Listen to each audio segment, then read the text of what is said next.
Hey y'all. Um, I just wanted to talk tonight about how these election results surprised me. Because, you know, I'm going to talk about um, other elections besides the presidency first, and then I'm going to get into my presidential thoughts. Um, so, Senate, House, governors. Governors was, states pretty much timed a lot of their transitions because America used to predominantly, like, states used to almost always have governors elected to 2-year terms, whereas nowadays, like, especially if you're from New York like me, you have a 4-year term governor, and that's the case with most governors now. Yeah, I mean, this was an interesting set of governor election results. I think nothing was surprising except for New Hampshire. I think North Carolina people kind of saw coming. North Carolina to me kind of demonstrated, like, yeah, I mean, split ballot voting is definitely not entirely dead. And that was kind of a common rhetoric bit that was going around after 2022. Like, yeah, I mean, split ballot voting only produced a different result in like one state, and that was Nevada. I think actually Wisconsin also had a split decision. But anyways, that was two incumbents. Like with Nevada, they had two non-incumbents thrust into the rolls. Or no, because Masto was an incumbent. Anyways, they had Masto reelected, but then they also had Joe Lombardo elected as their governor, which was, to me, looking at it, it was surprising. But I mean, it gave me a sense of hope, because it was kind of like, okay, so some voters are actually analyzing their options and saying, yeah, I mean, I want a Senate that's blue because I want to protect abortion rights. But at the same time, this governor, Steve Sisolak, like, no, I like that, because it expects politicians to do more than just have a certain party next to their name. Yeah, I mean, New Hampshire surprised me, because I really did think going into election night that Joyce Craig kind of had it in the bag for the Democrats, just because, again, Harris was going to win the state. It was one of those states where it was like, the Trump campaign has given up on this state because it's only 4 electoral votes.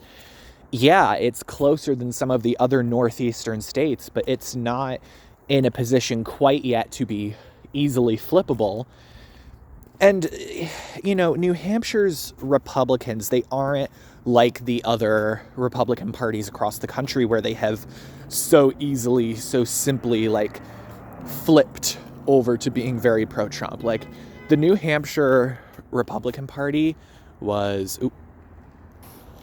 car went by. The New Hampshire Republican Party was not...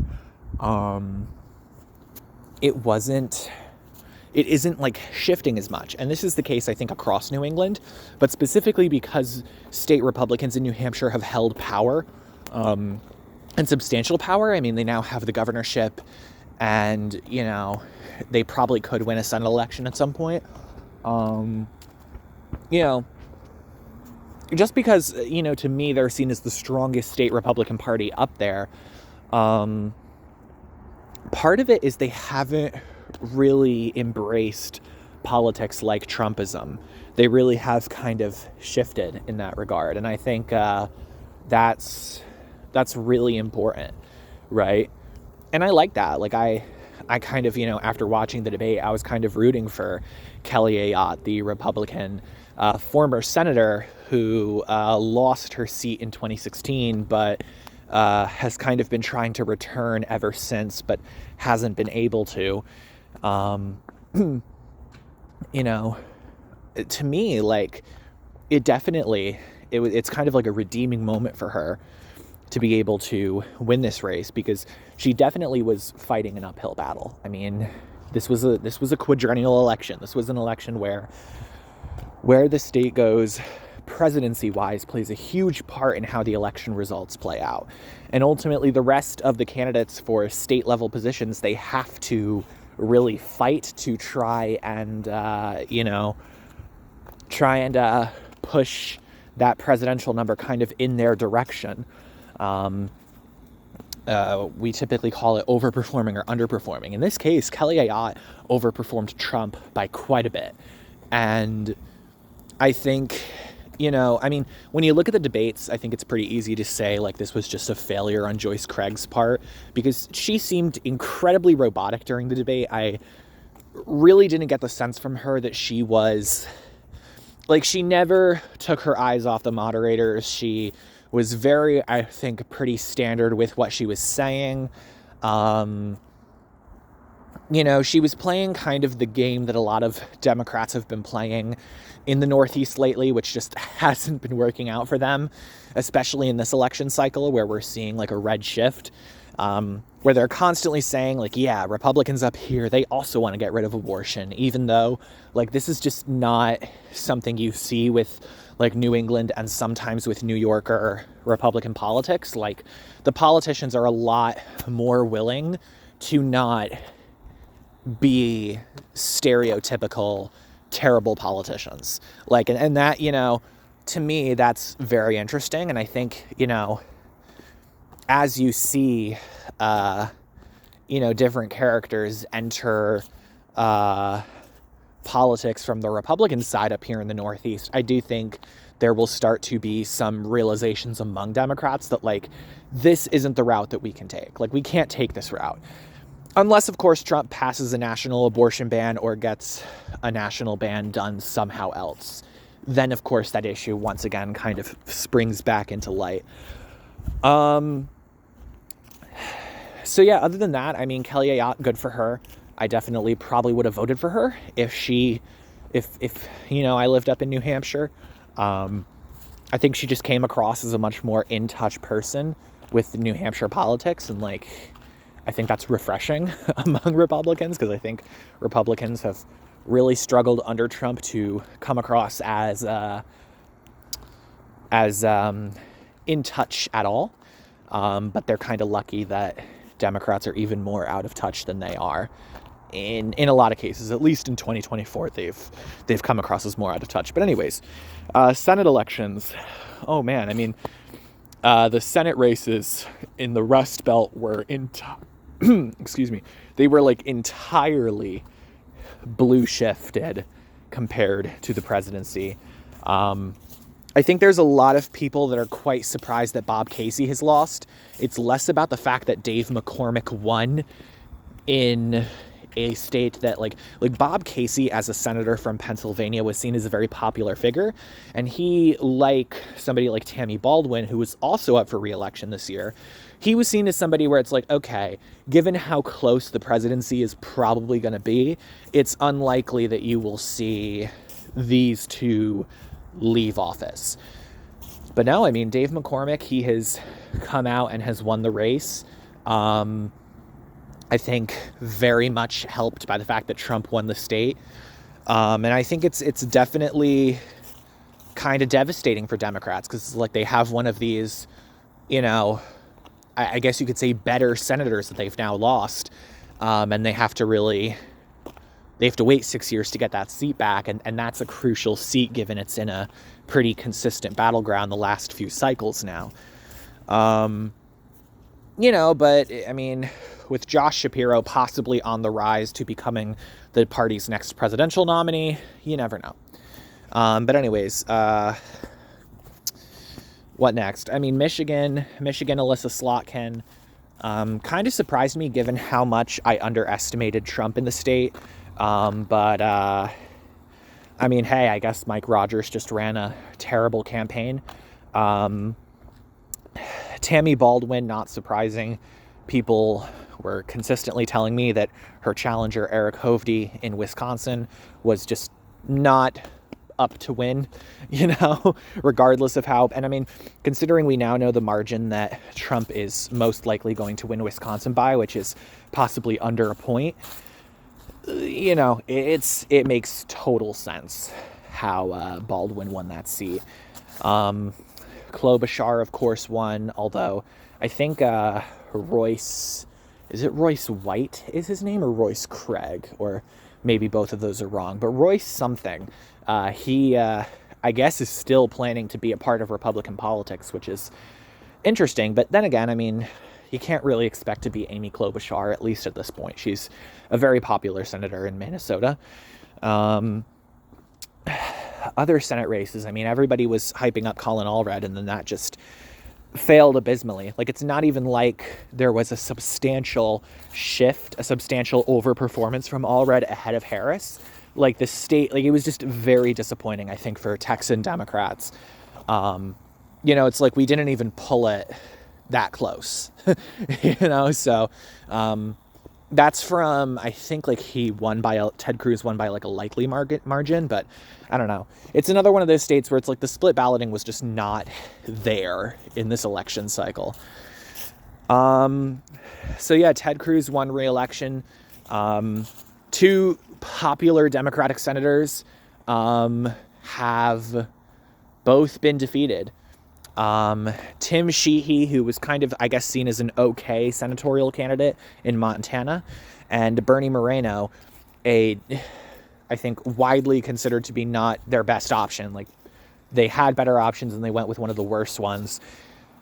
Ohio, those two Republican challengers beat incumbent Democratic senators Jon Tester from Montana and Sherrod Brown from Ohio. And that's shocking to a lot of people, because it's like, I mean, Jon Tester, like, the fact that we saw Jon Tester, Sherrod Brown, and Bob Casey all lose their Senate seats, possibly. Again, results aren't technically finalized, but we pretty much know at this point. But the fact that all three of those have essentially, those guys have essentially lost their seats, to me is shocking. I really did expect at least Bob Casey to win.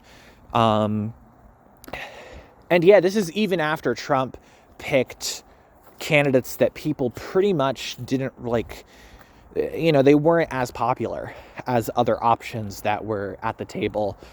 Depending, though, again, how loyalist Trump wants his Senate to be. I mean, yeah, like, it's stunning what we're seeing here. Oh geez. I mean, yeah, I mean, all three of those races, I think that really speaks volumes about where the Senate has kind of shifted.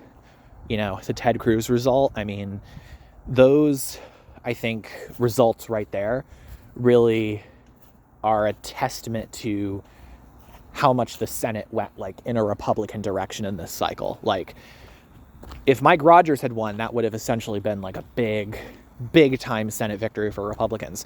Now, the House, we can't say the same thing. The House looks like it's going to be close.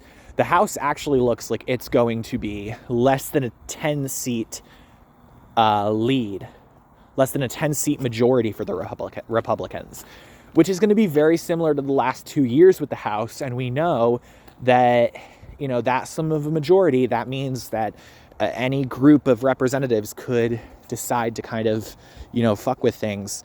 In the case of the last 2 years, given that it was a Democrat president, you saw the more conservative Republicans in the House fuck with Kevin McCarthy. Now you very easily could see more moderate Republicans possibly put up a fight against some of Trump's stuff, and that would definitely be irritating, because the Senate looks like it's going to be in a strong enough position for him to get whatever he wants passed. Whereas the House is going to be interesting the next 2 years. How loyal these representatives vote along party lines is going to be a massive, massive deal for how much Trump is able to do. So, that to me is someone that, like, is not as big of a fan of Trump, really doesn't think he should have even run, doesn't think he's a legitimate I don't even really think, like, he kind of earned his position as president. But again, I get it, like, there's two choices, so people still picked him because they hated the Democrats more. But me personally, like, being someone that, like, I just couldn't vote for him, Yeah, I am very interested to see how slim the House majority is. I think right now there's still 3 seats that are left undeclared, and like 2 of them are in the Democrats' favor right now, and 1 of them's in the Republicans' favor. So it's looking like you'll have a very slim Republican majority. So yeah, that's going to be, I think, difficult for Trump. There's going to be a lot of at least behind the scenes drama in the House Republicans caucus. Now moving on to the main event, the presidency. I say main event because it seems like every 4 years now this is more of a reality TV spectacle than anything else.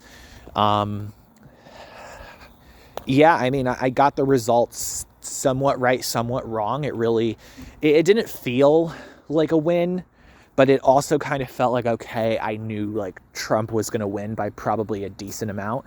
You know, like people acted surprised that he won 300 plus electoral votes. I'm like, guys, he was going to win. Like, it was just a question of, is it going to be pronounced or is it going to be like really close and people will be devastated, like that kind of thing. No, it's pronounced and people are devastated. So you kind of get the worst of 2 worlds.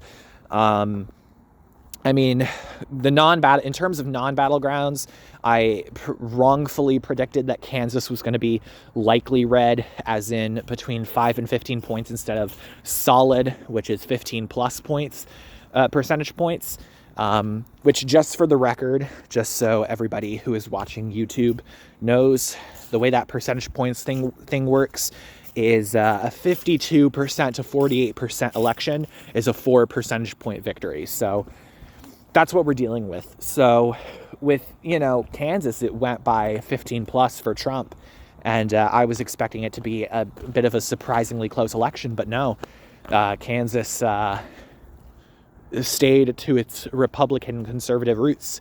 I did correctly predict that Minnesota was going to fall inside of a 5-point victory for Harris, which I'm very proud of, because I think Minnesota really is one of those states that very easily could be a battleground come 2028, just given that you probably won't see a Minnesotan on on the Democratic ticket.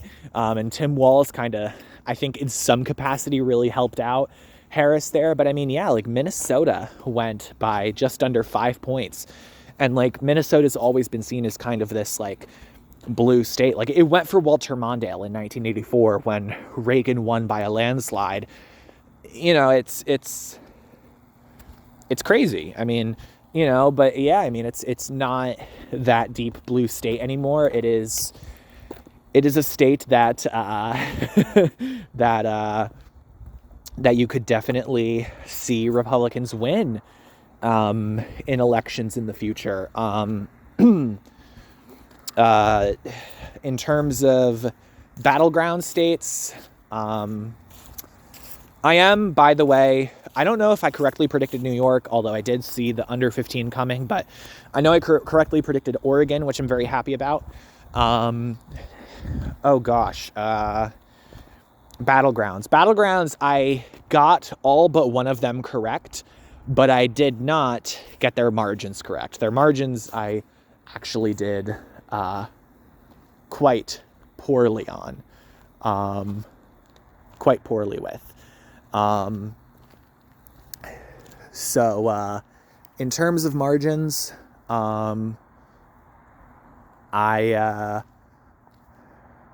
successfully, I did not get Nevada right. Nevada is actually the one where I'm disappointed in my guess there. Less than I am, shocked. I'm not shocked. I am disappointed that I didn't see, where I saw every other battleground going for Trump. I didn't see Nevada.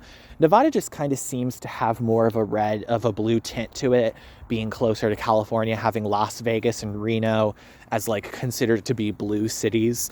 And in the election, both of those counties, the counties that Reno and Las Vegas are in. They both went blue, and Nevada still went red. So I just don't know Nevadan politics, y'all. It confuses me as a state. Arizona, I was stunned, absolutely stunned to see that it went in a likely margin, as in it was between 5 and 15 points. I was fully expecting it to be battleground material, as in under 5 points, as in Trump wins it by, say, like, 1, 2, 3, or 4 points. I did not expect the 5 point something that we are seeing right now. It's stunning. It's shocking. It is very much a testament to kind of how much of an anomaly 2020 with Biden winning in Arizona really was. I knew that Arizona was a little more traditionalist and conservative, but I kind of saw 2020 as a trend. I didn't see it as an anomaly. And now, with this election result, you kind of think okay, maybe it was actually an anomaly. And then we get Arizona, or not Arizona, Wisconsin. I just talked about Arizona. Wisconsin. Wisconsin went by a tilt margin. Wisconsin and Michigan I'll talk about at the same time, because Wisconsin looks like it's going to go by a tilt margin, and it looks like Michigan is going to go by a lean margin. And that to me is stunning.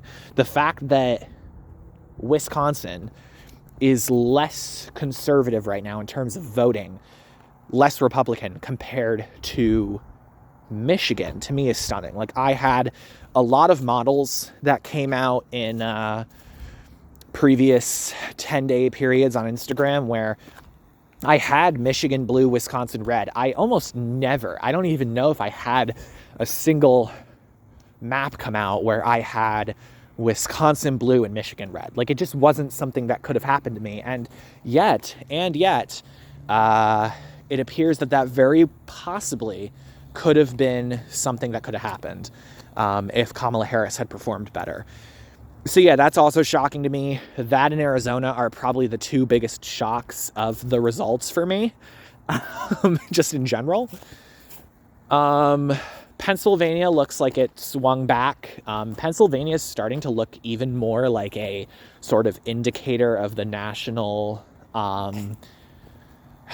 opinion than Wisconsin, because everybody's oh yeah, Pennsylvania is the state to win, but Wisconsin, wherever Wisconsin goes, that'll decide that'll tell you where the country is going on election night. And my feeling was, I don't know about that. Yeah, I mean, it's surprising to see the Rust Belt results turn out like this. Wisconsin looks like it might be the only state in the country that goes by a tilt margin, as in, so for people who don't know, for the model that I use, or the system, I guess you could say, is solid is for 15 plus point percentage victories. Likely is 5 to 15. Lean is 1 to 5, and tilt is under 1. So it looks like the only state in the union right now, plus DC. DC did not go by that margin. I'm just saying DC is also part of the Electoral College. All major elections, that looks like the only one that will decide electoral votes that will have gone by a tilt margin. So that, to me, I mean, that's crazy. To think we could have had Wisconsin go blue and Michigan and Pennsylvania go red. I mean, that would have been very interesting. But yeah, it looks very much like, we had a pretty decisive decision. I think, again, I'm saying, I think the Democratic Party needs to do better. I mean, the fact that they chose Donald Trump over their pick, to me, that is such a condemnation of the Democratic establishment, the Democratic Party establishment, I mean, and just how shitty at politics they've been through these Trump years. They've nominated Hillary Clinton, Joe Biden, and now Kamala Harris. 3 candidacies that I think you could Joe Biden won because of turnout, but then he went on to just not even be able to hold on to his nomination for re-election. He's not he'll probably be like Jimmy Carter, where it'll be like, yeah, he had this, and this, and this, but yeah, you also had these, big things that everybody really emphasizes that were like really big problems with him. In the case of like these last few elections, I mean, I really hope the Democrats go with somebody more appealing than any of these last three people in 2028. I'm hoping for someone like Gretchen Whitmer. I mean, she looks like she would be an even more progressive option than Josh Shapiro or Gavin Newsom, but I would probably be more likely to vote for her because, I don't know, she just seems like a better politician right now, somebody that isn't as, I guess you could say, in bed, for rhetorical purposes, you could say in bed with like this establishmentarian Democratic Party system that has just repeatedly failed us, and now twice in 10 years has elected a guy like Donald Trump president. Like I'm stunned, and like you could chalk it up to just the way the Obama and Biden administrations have ended, like you can chalk it up to that. But I really do think that they would have at least put up more of a fight if they selected somebody besides Kamala Harris and Hillary Clinton. And I'm not saying because they're women. I'm saying because they're Kamala Harris and Hillary Clinton. Like, just the fact that it was those two women, those two people, to me, it was like, nah. And Kamala Harris coming in probably wouldn't have been that bad if she had changed her approach from Biden's. If she would have said, like, listen, like, when I'm president, I'm going to use the presidential powers to make some changes and to really be a candidate, be a president for change. And, Americans were repeatedly saying they wanted change with this election. And every single time she was asked, would you change something from what Biden has done the last 4 years? She said no. Every chance she has gotten to be a candidate for change, she has turned it down. She just keeps pointing to her policies, which have been Democratic Party policies for years now. It's, it's really disappointing. It felt difficult to vote for her. I don't even know if I would have voted for her in hindsight, just because I know now, especially, how much of a failure her campaign was in actually reaching people and making them feel like voting for her was anything more than voting against Donald Trump. That is really, she really, like, if her goal was to make her campaign 100%, 100.0, like 100% about, defeating Donald Trump and nothing else, nothing policy related, just preventing Trump from getting in the White House. If that was her goal, she succeeded. And it possibly cost her the election. And it's frustrating because, I don't like Trump. And we have to see what 4 years of him will bring now, because the Democrats have so abysmally failed. And it's weird because all of like the more liberal characters in American politics right now are the ones that are ranting and raving at Trump voters, not even Trump supporters, just Trump voters. Whereas like the progressives, like Cenk Uygur, I don't know how to pronounce his name. I'm so sorry if I'm mispronouncing your name. Like him, Bernie Sanders, like they're the ones that are coming out right now and saying like, listen, this is such a condemnation of how the Democratic Party has been doing things the last 8 years. Like, guys, we've elected Trump president twice. We've done it twice. Like, we need to change. Like, there is no other option besides changing our strategy, changing how the Democrats approach politics. There is no other choice. And I don't like to say we, because me personally, I'm not part of the Democratic Party, but I do want to see them change because I do think that there are a lot of things I agree with them on, and I want them to be promoters of that. But I really can't see that if they are constantly just trying to make Trump the main character. And I can't do that if you have Democratic-backed super PACs funding Trump candidates in Republican primaries. You can look it up. There are news articles from years ago about how this has been a pretty consistent thing. They fund Trumpies in Republican primaries because it's strategically better for them. They can win elections against Trumpies, they say. Guess what? Now you have Trumpies inside the government in like basically everywhere. Like, this is such a failure to me. And I I don't blame the people who voted for Trump. I blame the Democratic Party. I blame them for being so shitty with their politics and just completely failing everyone and seeing one of the worst results we have seen from their perspective in years, you know? Like, some people are saying this is the worst defeat since Michael Dukakis, which, like, wow.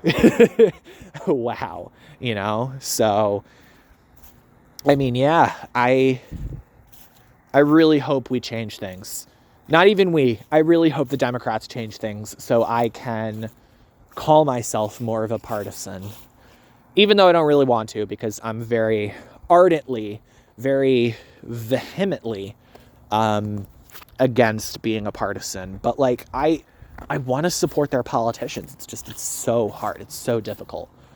Get ranked choice voting passed. Look towards healthcare options. Look towards UBI. Look at these things. Like, you know, come up with new ideas. Stop promoting the same old shit that has, like, it's not enough to win elections. Like, we know this now. And so, you know, whining and crying about it clearly doesn't do anything. So change. Like, it's time to stop the grief and time to start being proactive and thinking about the future.